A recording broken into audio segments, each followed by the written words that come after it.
दोस्तों नमस्कार, मेरा नाम है सर्वेश कुमार। रविवार सुबह अमेरिकी राष्ट्रपति डोनाल्ड ट्रंप ने घोषणा की कि अमेरिका ने ईरान के 3 परमाणु ठिकानों फोर्दो, नतांज और इस्फहान पर हमले किए हैं।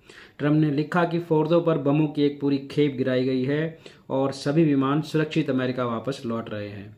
दोस्तों, आज दुनिया जिस कगार पर खड़ी है वहाँ एक चिंगारी ही काफ़ी है सब कुछ जलाने के लिए, और इस चिंगारी की सबसे तेज चमक जिस देश से आ रही है वह है संयुक्त राज्य अमेरिका।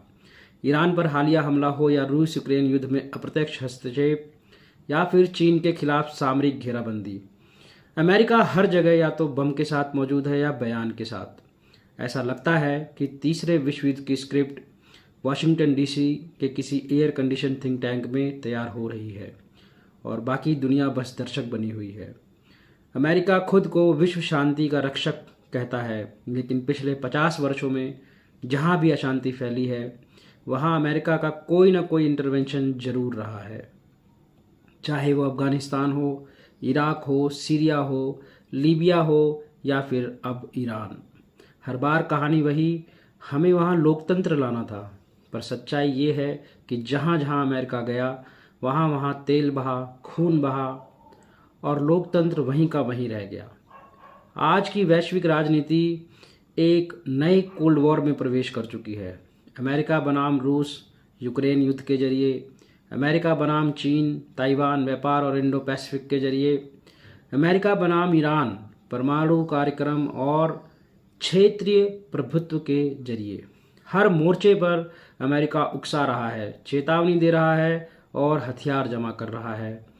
यह सब उस खिलाड़ी जैसा है जो जानबूझकर झगड़ा शुरू करता है और फिर रेफरी को दोष देता है।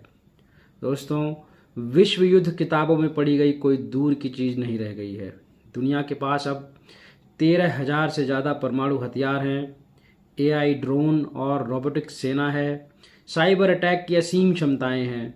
ऐसी स्थिति में अगर एक देश खुद को सर्वशक्तिमान समझकर हर किसी से उलझता रहेगा तो क्या वाकई तीसरा विश्व युद्ध सिर्फ काल्पनिक डर है? आज ज़रूरत इस बात की है कि अमेरिका जैसे शक्तिशाली राष्ट्र कूटनीति, संवाद और न्याय संगत वैश्विक व्यवस्था में विश्वास रखें। शांति का मतलब केवल अपने हथियार दूसरे के देश में गिराना नहीं होता, बल्कि दूसरों के अस्तित्व और उनकी संप्रभुता का भी सम्मान करना होता है। दुनिया को चाहिए एक नया नेतृत्व जो बोलने से पहले सुने और हथियार उठाने से पहले सोचे। अगर अमेरिका अपने अहंकार की राजनीति से बाज नहीं आया तो तीसरा विश्व युद्ध महज आशंका नहीं बल्कि निकट भविष्य का सच बन सकता है। और इस बार अगर जंग हुई